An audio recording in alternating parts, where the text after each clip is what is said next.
ბევრს. რასახის დახმარებას აღმოუჩენს ხელისუფლება კახეთში სტიქიით დაზარალებულებს რამდენიმე დღეში გახდება ცნობილი. ზარალის ზუსტიოდენობის დადგენას კახეთის სამხარეო ადმინისტრაციაში გუბერნატორთან ერთად დაზარალებულები რაიონების გამგებლები და რეგიონული განვითარების სამინისტროს წარმომადგენლები ცდილობენ.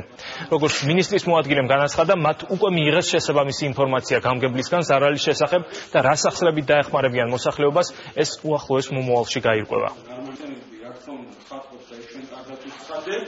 ვერთვებით იმაში, რომ კიდევ ერთხელ დაზარალებულ სოფლებში შევიდეთ ყველა ოჯახში და მოხდეს ზარალის სრული აღრიცხვა და ამის შემდეგ უკვე ახალი მთავრობა ბუნებრივია დაიწყებს შესაბამისი კომპენსაციების გაცემას ან ინფრასტრუქტურის შეკეთებას, შესაბამისად ამ ეტაპზე მთავარი ამოცანა არის ზარალის სრული აღრიცხვა. მინისტრის დავალებით დღეს ჩამოვედით სამხარეო ადმინისტრაციაში და მიმდინარეობს წინამოსამზადებელი თათბირი გუბერნიაში იმისათვის, რათა დამატებითი ღონისძიებები დაიგეგმოს, სრულად აღიწეროს და უკვე მინისტრის ბრძანებით შექმნილ კომისიას განესაზღვროს შემდგომი სამუშაო გეგმა.